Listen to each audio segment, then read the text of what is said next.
Welcome to Knowledge AI. Let me give you a quick tour. On this homepage, you'll see a library of all the microlearning packages that you've generated.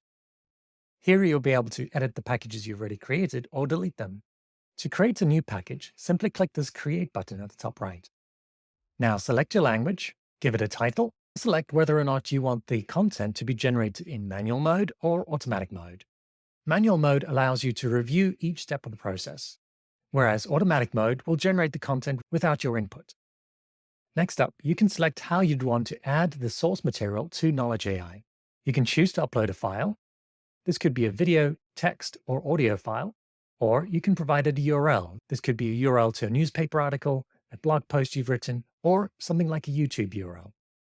Thirdly, you can copy and paste free text. In this example, I'm going to use a YouTube URL.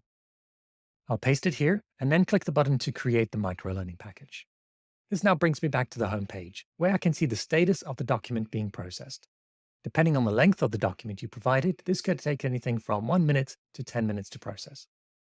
With certain documents, or if I've selected the manual mode, I'll need to edit the transcript before I can continue.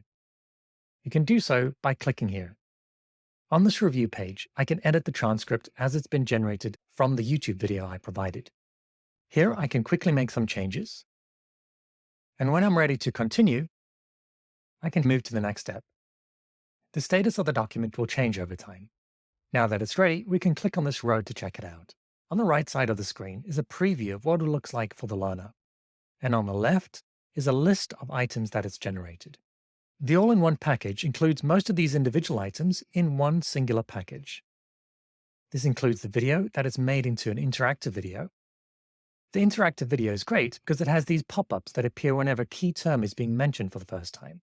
This includes a definition that it generates from the content provided. In addition to these pop-ups, it also includes quiz questions that appear at an appropriate time in the video to test your knowledge. This quiz could contain multiple choice questions that are auto-generated and based on the information provided in the source material.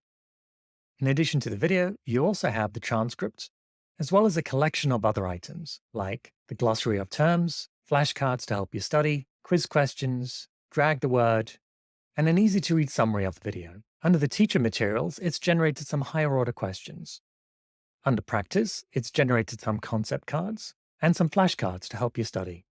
Under assessments, it's generated a drag the word interactive, as well as a bank of quiz questions that includes true and false questions, multiple choice questions, and some fill-in-the-blank questions. Finally, it's also generated some games, like the crossword or a find the word game. Once you have identified which of these packages you'd like to use, you can easily export it here by clicking the Export Package button. You can choose to download the package in various formats that are suitable with 95% of learning management systems. Or you can choose to use one of our direct integrations, like Google Classroom, that allows you to push this microlearning package directly into a class that you've got. There are also some additional options. You can share a link directly to the resource or use the embed code. If you'd like more granular control on what's been generated, you can click the Settings button here. This will allow you to choose what's included in the all-in-one package and also some other configurations. Once you adjust these, you can hit Regenerate and it will regenerate the package for you. If you want to edit the package that's been generated, you can do so here from your home screen by clicking the Review button. On the Review screen, you'll be able to edit the concepts that is recognized, the definitions that is provided, and also where these concepts will be shown. Once you finish reviewing the concepts, you can move on to the questions. Here you can filter by question type and edit them as needed. The final item to review is the summary. You can easily edit the text, and when ready, hit the Generate package to regenerate the interactives. If you require support at any time, you can click the Support Chat button at the bottom right and talk with our team directly. We hope you enjoy using Knowledge AI.